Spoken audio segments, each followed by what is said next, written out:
Bonjour à tous et bienvenue dans ce nouvel épisode de Carnet de Dev by Apprendre.co.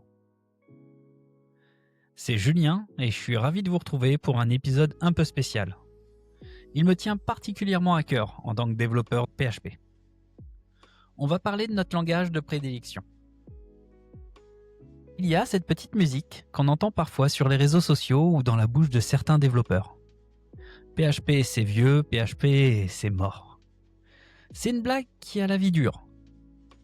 Alors, aujourd'hui, on va tordre le cou à ces idées reçues une bonne fois pour toutes.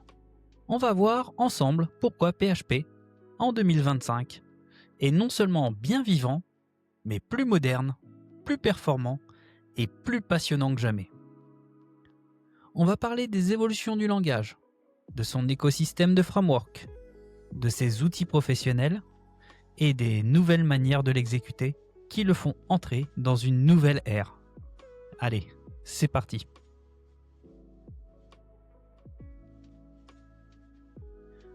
Le langage PHP de ses débuts à aujourd'hui.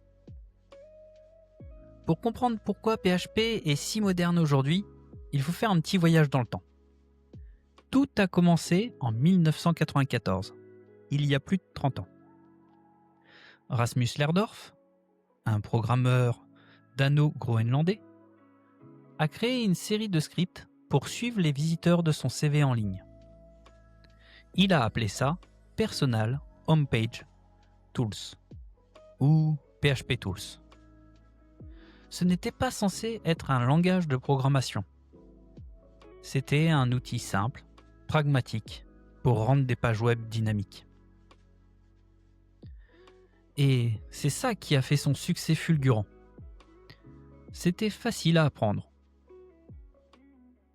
On pouvait mélanger du HTML et du PHP dans le même fichier, et ça marchait.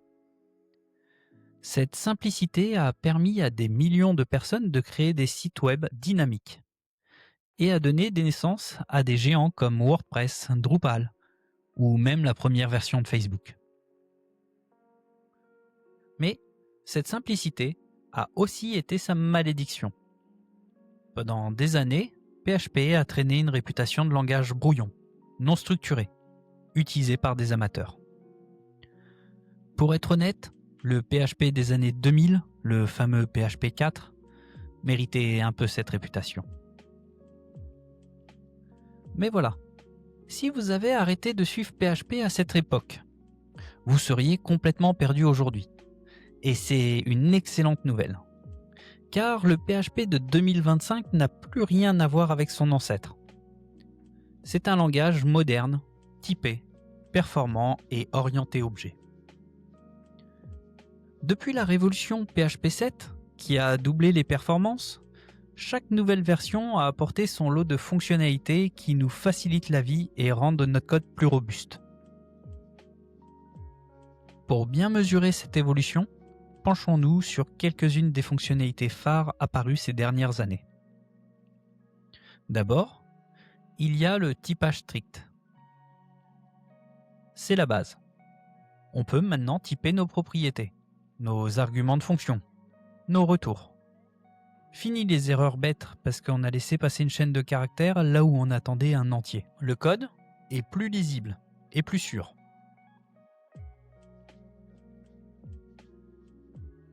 Ensuite, nous avons les énumérations, enum. C'était une des fonctionnalités les plus attendues. Avant, pour gérer un statut de commande, on utilisait des chaînes de caractères. Maintenant, on peut définir un type statut avec des valeurs prédéfinies comme en cours, livré ou annulé, ce qui est beaucoup plus propre et sécurisé. Il y a aussi les attributs. C'est une révolution pour les frameworks. Au lieu de créer la configuration dans un fichier YAML ou XML, on peut la mettre directement au-dessus de nos classes avec une syntaxe spéciale, directement dans le code. On peut par exemple déclarer l'URL d'une page, comme /contact, juste avant la fonction qui va gérer cette page. Le code et sa configuration sont au même endroit. Enfin, une fonctionnalité plus avancée, les Fiber, qui ouvrent la porte à la programmation asynchrone. permettent de gérer des milliers de requêtes simultanées de manière beaucoup plus efficace. Et la communauté ne s'arrête pas là. Les discussions pour les futures versions de PHP sont constantes, avec une vraie volonté de faire évoluer le langage dans la bonne direction. L'écosystème, la puissance de Symfony et Laravel. Un langage n'est rien sans son écosystème. Et sur ce point, PHP est royalement servi avec deux géants, Symfony et Laravel. Ce ne sont pas juste des frameworks, ce sont des philosophies de développement. D'un côté, Symfony. C'est la boîte à outils de l'artisan. Il est basé sur un ensemble de composants indépendants et réutilisables. Vous voulez juste un routeur? Prenez le composant routing. Vous voulez gérer des requêtes HTTP? Prenez le composant HTTP Foundation.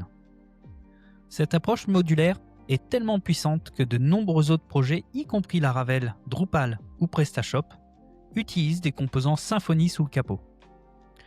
Symfony, c'est la robustesse, la stabilité et le respect des standards. De l'autre côté, Laravel. C'est l'expérience développeur avant tout. Sa devise pourrait être « Le développement doit être une partie de plaisir ». Tout est fait pour que le développeur soit productif le plus vite possible.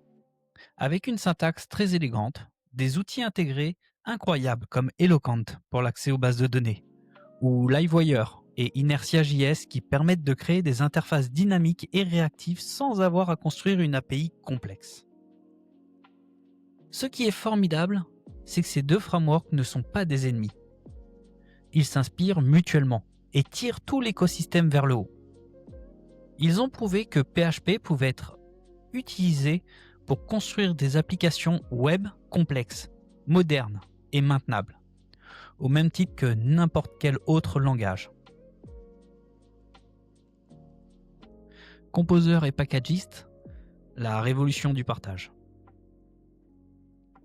Si les frameworks comme Symfony et Laravel sont les moteurs de nos applications, alors Composer est le châssis sur lequel tout repose.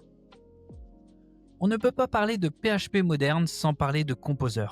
C'est le gestionnaire de dépendance de PHP et il a changé notre façon de travailler de tout au tout.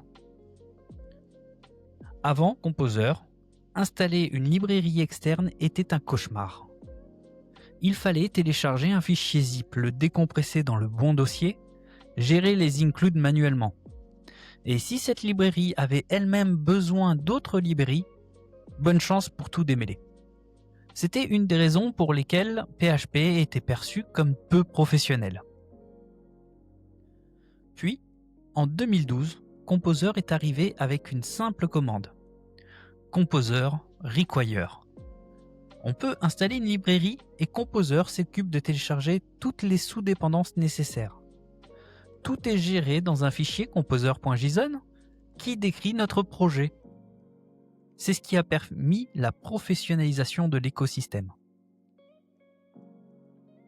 Et qui dit Composer dit Packagist.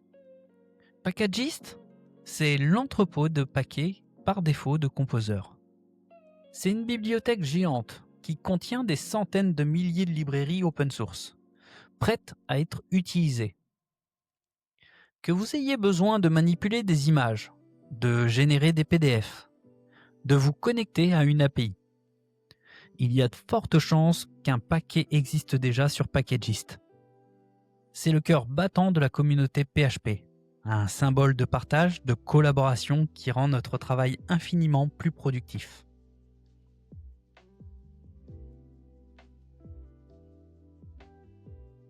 L'outillage moderne, codé avec un filet de sécurité. Un autre signe de la maturité d'un écosystème, c'est la qualité de son outillage. Et là, encore, le PHP de 2025 n'a rien à envier aux autres langages. Nous avons des outils incroyables qui nous aident à écrire du code de meilleure qualité, plus robuste, avec moins de bugs. Le premier pilier de cet outillage, c'est l'analyse statique. Des outils comme PHP Stan sont devenus indispensables. Qu'est-ce qu'ils font? Ils lisent votre code sans l'exécuter et cherchent des erreurs potentielles que même les tests ne trouveraient pas. Par exemple, si vous essayez d'appeler une méthode sur une variable qui pourrait être nulle, PHP Stan vous le dit avant même que vous n'ayez lancé votre application. C'est comme avoir un correcteur orthographique et grammatical surpuissant sur votre code. Le deuxième pilier, ce sont les tests automatisés. Écrire des tests n'est plus une option. C'est une nécessité pour tout projet sérieux. Et l'écosystème PHP nous gâte. On a le vénérable PHP Unit, qui est le standard de l'industrie, mais aussi des outils plus récents comme Pest.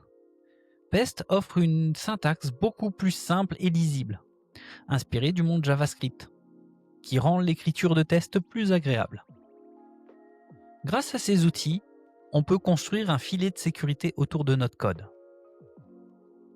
Quand on fait une modification, on lance les tests, et en quelques secondes, on sait si on a cassé quelque chose. C'est la clé pour faire évoluer une application sereinement. Enfin, n'oublions pas le débugage. Fini le temps des vardump et de die. Avec Xdebug, une bonne configuration dans notre IDE, on peut mettre des points d'arrêt, inspecter le contenu des variables en temps réel et suivre l'exécution de notre code pas à pas. C'est un outil d'une puissance incroyable pour comprendre et corriger les bugs les plus complexes. Au-delà de FPM, les nouvelles frontières de l'exécution. Pendant des années, PHP a été associé à Apache et Mod PHP, puis Nginx et PHP FPM. C'est un modèle qui a fait ses preuves, mais qui a ses limites, notamment en termes de performance et de flexibilité. En 2025, de nouvelles manières d'écouter PHP ont changé la donne. Premièrement, les serveurs d'applications haute performance. Des projets comme Roadrunner ou le tout récent FrankenPHP changent complètement la donne. Au lieu de redémarrer toute l'application à chaque requête, ces serveurs chargent le framework en une seule fois en mémoire et le gardent chaud. Les requêtes suivantes sont traitées de manière quasi instantanée. On observe des gains de performance de x2 à x10 par rapport à PHP FPM, sans changer une seule ligne de code. Deuxièmement, le serverless avec Bref. Le projet Bref permet de déployer des applications PHP, y compris des projets Symfony ou Laravel complets sur AWS Lambda. Vous ne payez que lorsque votre code s'exécute, à la milliseconde près. C'est parfait pour les API, les tâches de fond ou les sites à trafic très variable. Enfin, la programmation asynchrone. Grâce au Fiber et à la librairie comme Zwall ou React PHP, on peut maintenant écrire du code PHP asynchrone, capable de gérer des milliers de connexions en parallèle. C'est idéal pour les applications temps réel comme les chats, les notifications push ou les jeux en ligne.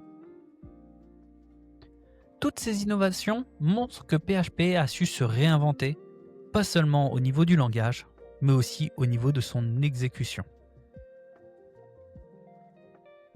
Pour refermer ce chapitre de notre carnet, j'espère vous avoir convaincu. Non, PHP n'est pas mort. Loin de là. C'est un langage qui a su évoluer, se moderniser et qui est porté par un écosystème d'outils, de librairies et de frameworks d'une richesse incroyable. Que vous soyez développeur PHP expérimenté ou un débutant qui se demande quel langage apprendre, ne vous laissez pas avoir par les clichés. PHP en 2025 est un choix solide, performant et, je trouve, toujours aussi agréable pour construire des applications web. C'est tout pour aujourd'hui dans Carnet de Dev by Apprendre.co. j'espère que cet épisode spécial PHP vous a plu. On se retrouve très vite pour un nouveau sujet. D'ici là, codez bien et surtout, continuez d'apprendre.